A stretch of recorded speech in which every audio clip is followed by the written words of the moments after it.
Chicago Bulls put up an interesting weekend. After a loss to the Sacramento Kings at home, the Chicago Bulls go back. They're still in the middle of their home game stand. And today we're going to talk about why the time in the tank has really passed the Chicago Bulls, even though a lot of Bulls fans are not going to want to admit it. We're going to talk about all that and more on today's Locked On Bulls.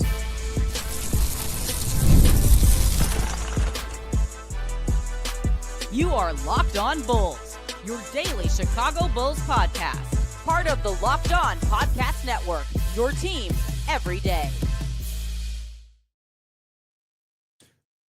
Thank you for tuning in to Locked On Bulls, member of the Locked On Podcast Network, where it's your team every single day. I'm Hayes, host and creator of Chicago Bulls Central, Chicago Bears Central YouTube pages and podcasts. And today's episode is sponsored by Game Time. Download the Game Time app, create an account, and use code LOCKEDONNBA for $20 off your first purchase. But let's get into it. The Bulls lost to the Kings. And this was actually one of the funnest games that I've seen the Chicago Bulls play this season. I know there are going to be some Bulls fans, of course, that don't agree with it, don't like it, because guess what? The Bulls lost the game. But it was still a very, very fun game. And the way that the Bulls competed throughout most of that game, I got to give them credit for. I got to commend them to a degree. Zach LaVine continues his streak, 7 straight games now with 30 points or more. I think 6 or 7 games straight with that. But 6 games for him. It was 7 straight win for the Sacramento Kings. Those two numbers get me confused in that one. But 36 points from Zach LaVine in this game. He goes 12 of 24 from the field, 5 of 8 from three-point line, 7 of 7 from the free throw line. He also chips in 10 rebounds, 4 assists, 1 steal, kept the turnovers down to 2.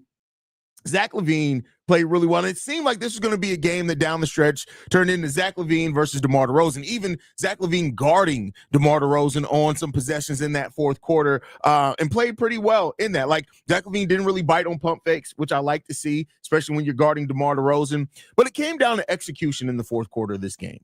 And the Bulls failed at some execution things that just put them behind the 8 ball in the final 4 minutes. And unfortunately, they just weren't able to overcome that. They weren't able to win the game. And it sucks. It really sucks. You know, the Bulls did a pretty good job of keeping turnovers down, but their fourth quarter production, it just wasn't enough. The Bulls did not get enough in the fourth quarter as what they needed, and that's what really led them to losing this game. And that's just one of the things that come with really learning how to win at the NBA level. It just is what it is. It just comes down to it. You're going to ultimately, if you can't execute coaching when it comes to stuff like that, that played a part. And Billy Donovan had his part in the Bulls' loss as well with some of the coaching decisions he made. Billy Donovan continues as an NBA coach, a veteran NBA coach, to show an inability to be able to draw up an inbounds play in the fourth quarters of games. It's really one of the most mind-boggling things that we see consistently from Billy Donovan. How do you not know how to draw up an inbounds play? And again, we've seen him draw up good inbound plays before. It typically happens when the Bulls have a nice lead, but it's like, why, if the game is close or you're down in the fourth quarter, you can't draw up an inbounds play to save your life? I don't understand it. I don't understand it, man. I don't understand it. I have no idea why that, like, you don't have the ability to do that. And I don't want to blame it all on that. There were some officiating calls down the stretch. Of course, Josh Giddey would have fouled down the stretch as well. It was just a number of mistakes made in the fourth quarter of this game that you just cannot make in a close game. You just can't make them. You cannot make those mistakes down the stretch of a close game. And the Bulls hopefully are eventually going to learn that, right? You would hope that they're eventually going to learn that because they need it. Right? If you're going to be this team that is telling us that you want to be competitive, that you're trying to fight for the playoffs, you're not going to bottom out, you're not going to trade these assets, you got to get it correct. You have to. You just have to. And if you don't, you're going to lose games like this. It just is what it is. You can't win games if you can't execute. And that's why execution is such a big thing for this team. If you're not going to execute on both sides of the ball, especially in a close game, right, then you're going to lose a lot of those games, especially against a team that came in as hot as the Sacramento Kings. The Kings have been playing some of the best basketball in the league. They also have one of the best offenses in the league as well. And so as long as those things happen, man, it just sucks. Now, we were missing Io. We were missing Kobe. But, I'm not one of those guys who just look at the result of the game and say, well, if we just had Kobe and Io, we would win. And the reason why I don't is because Lonzo shot the ball so effectively from 3 that, It's not the same if Kobe's in there. Not to say that Kobe couldn't have had a productive game, but it just would have changed some things, right? So it's not as simple as just saying, hey, this was the result. Let's add Kobe, boom, we win, right? Because you're playing a lot differently of a way. Lonzo Ball really fit in more with how the Bulls have tried to make Kobe White play this season at the beginning of the season with being a jump shooter. Lonzo is much more seamless as fitting in as a jump shooter. Kobe needs to get in rhythm as a scorer. So it would have changed some things down the stretch. I mean, well, overall in this game. But, of course, you have Io's defense coming off the bench. You never know in it, and we'll see what happens when it comes down to it. Winton, the Bulls lost that game due to coaching. Billy Donovan had the wrong lineup on the floor, especially doing that last lineup was a bit questionable. I hate when LaVine gets too hot because he does not see his teammates. He just goes for it. I got to disagree on this one. Now, I'm not saying that hasn't happened before, but in this game, I got to disagree that he doesn't see his teammates. The Bulls defaulted back to let Zach LaVine work, in my opinion. Josh Giddey 0 for 1. Patrick Williams 0 for 2. Taylor Horton-Tucker was the only other player really willing to shoot. And I think that the Bulls, by design, were trying to feed Zach because Zach was hot. I don't think this was a situation where Zach got tunnel vision and just wanted to go to business for himself. I think that the Bulls were trying to ride Zach LaVine because of how much of a hot hand he had during that game. Again, my opinion, not saying that it holds more weight than yours. That's just how I view how that game went as far as with Zach LaVine. 8 lives. When P. Will stole the ball and was going on the fast break, I knew he was going to jam it, but we got to trade him. And I barely even say get rid of the core players, but Jesus. Well, here's the thing. I get that, but the people who have that thought of, well, let's trade him. Okay, trade him for what? Patrick Williams' value, you're not getting anything back. He's an $18 million contract, a former 4th overall pick that has turned into a role player. You're not getting a lot back for that. So trading him, honestly, Patrick Williams' production is okay if he was the 7th or 8th man off the bench. And that may be his ultimate role. But trading him, I just don't think you're really going to get much back for trading him personally. And I could be wrong on that. Zach missed some layups at closing time. Not the fault of his own. It's just unfortunate. Yeah, I mean, Zach LaVine going 4 of 10 in the fourth quarter of that game definitely hurt the Bulls. Definitely hurt the Bulls. A game like this is where Kobe was missed. Zach felt like he had to take the shots. Kobe would have shared the scoring load and made plays for his teammates. Completely agree with you on that one. Completely agree. To be fair, Zach was hitting some ridiculous shots, so I see why they fed him. Yeah, I mean, listen, he had a couple of heat check moments. I do think that in the way that this game was going, I would have rather, for instead of him taking the heat check shots, I would have rather Zach LaVine try to push the issue and try to force fouls to get to the free throw line. And I think that that's one of the things that Zach and Kobe, I both want to see them grow in as they go forward, is that understanding, yes, even if you're hot, right, use that to the pressure that you're getting from the defense, force them to foul you, right? Because jump shots are always going to be iffy. Foul free throws, though, and getting the other team in foul trouble, getting them in the bonus, that can start allowing your whole team to be more aggressive, right? If you got the Kings in the bonus in this to where every time they fouled you were going to the free throw line, that and with the way that the Bulls push the pace, they like to play in transition, that makes the game easier on Giddey. That makes the game easier on Lonzo. That makes the game easier on P. Will, right? And Vooch. So then at that point, you can attack, right? That's what I would like to see this Bulls team start. Again, that's more of that, execution thing that I would like to see from this team. But, it's in my opinion, that's what it is. We need someone to get that P. Will opportunity. I hate that we can never adjust or give P. Will's been benched every year other than his rookie year. So, I don't know if Billy Donovan does it this year, just honestly, but this is starting to shape up to be one of those things to where maybe you could start seeing P. Will, as the season goes on, as they kind of, whatever happens. I don't think we see any changes with anything for the Chicago Bulls as far as lineups or anything until after that trade deadline. After that trade deadline, I think it's then when we can start seeing some things personally, like I said, in my opinion, but we'll see what happens with that one. But next up, we're going to talk about why the time to tank has passed the Chicago Bulls up. And we knew that they were never really going to tank anyway. I've been telling you guys for a while now, the Bulls aren't going to be a team that tank, but for some reason, Bulls fans, some that I love, are still waving that tank flag. And honestly, at this point, right, I'll say at this point, outwardly tanking would make no sense for the Chicago Bulls. But we're going to talk a little bit about that coming up next. But first, we're going to get into a message from a couple of our sponsors.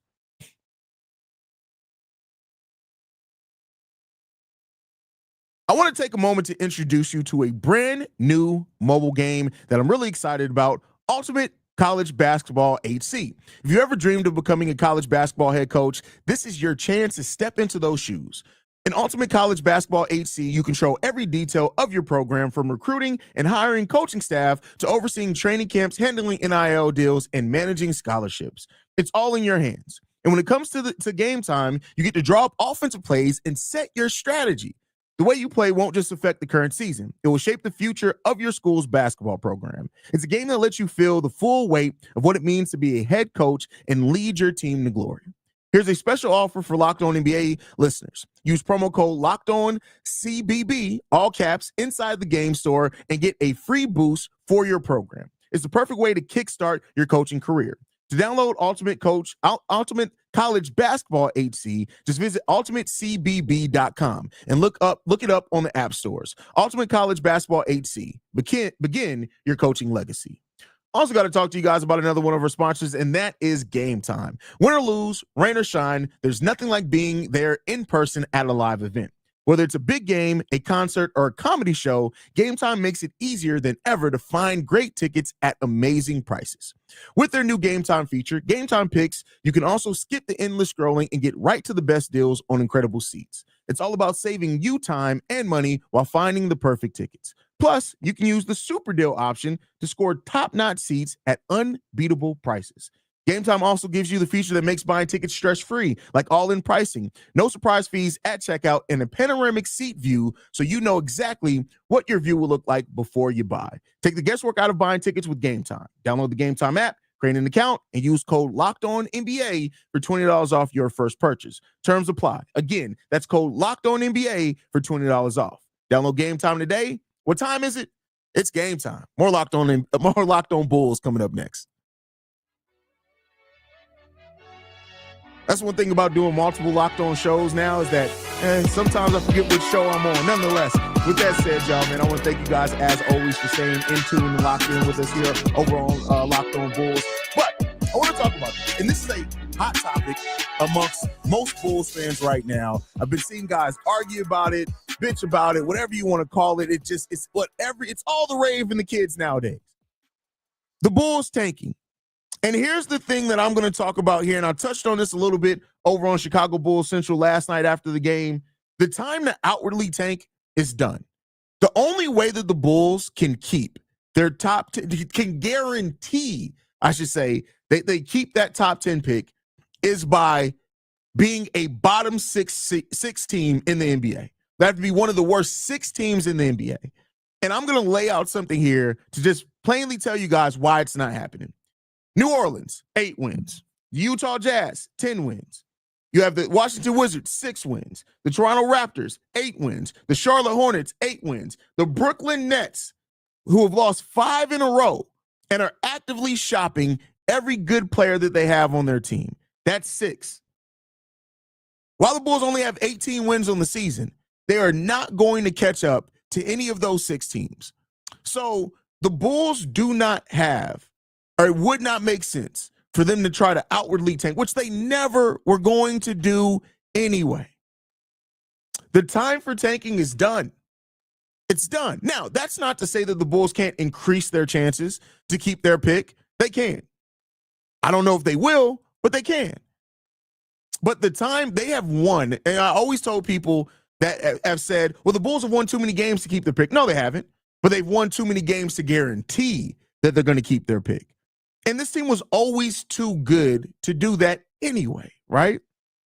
So for my fans, my Bulls fans that love to talk about why the Bulls need to tank to keep their pick, unless the Bulls plan on trading Zach, Vooch, Kobe, Ayo, and Lonzo all in one offseason, the chances of the Bulls having a bottom 6 record this season are slim to none.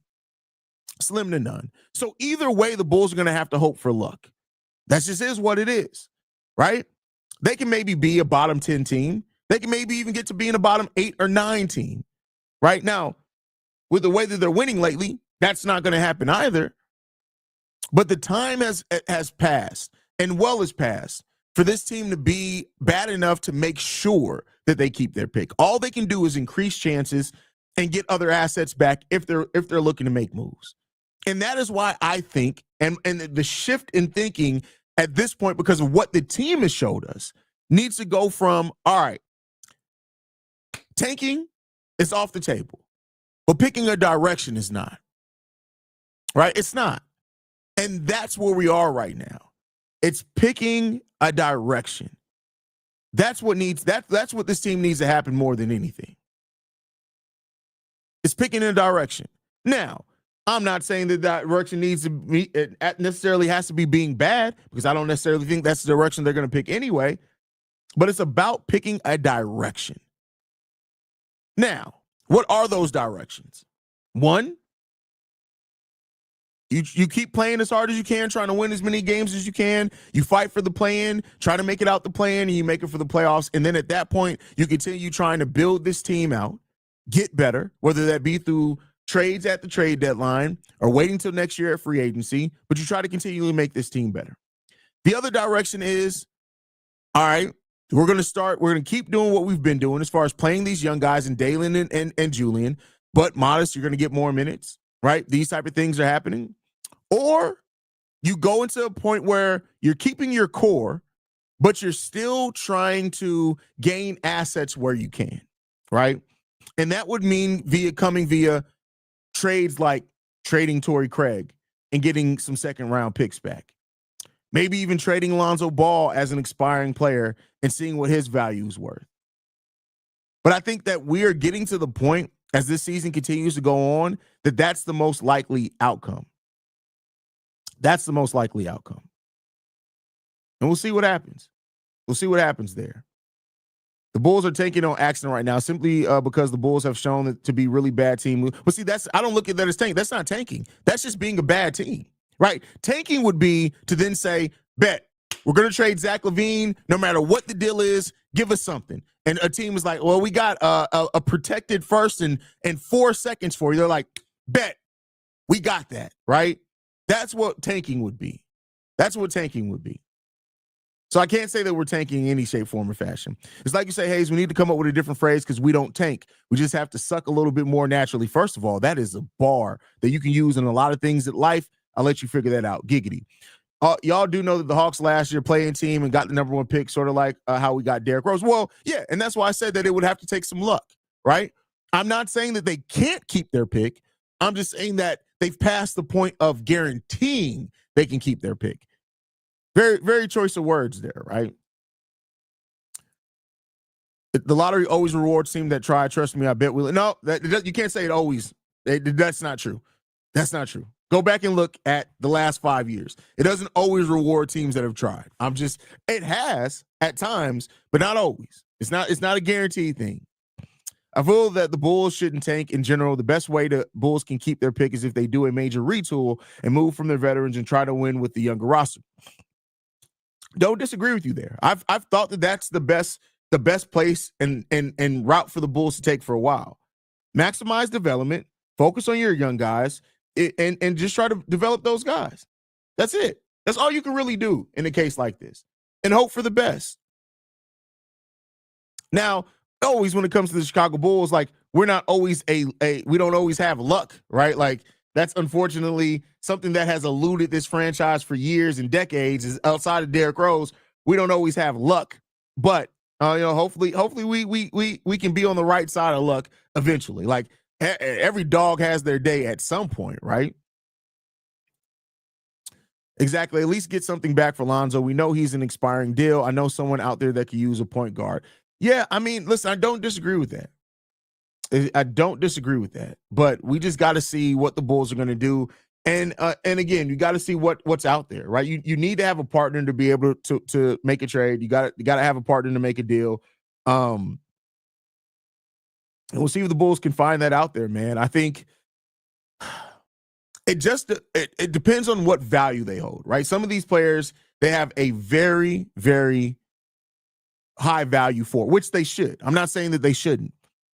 And I could see a world in which AK does the same thing he did with DeMar DeRozan, that he tries to play the sign and trade angle, that he tries to wait and doesn't trade Lonzo at the trade deadline, even if he doesn't have intentions to re-sign him at the end of this year. Now, if he has intentions to try to re-sign him, great.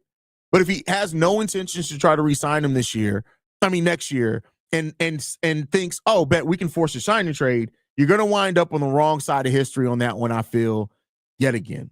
But with that said, we're going to go ahead and get into moves. What move? What moves are coming for the Chicago Bulls? We're going to get into that next. First, we got to get into a message from OpenPhone.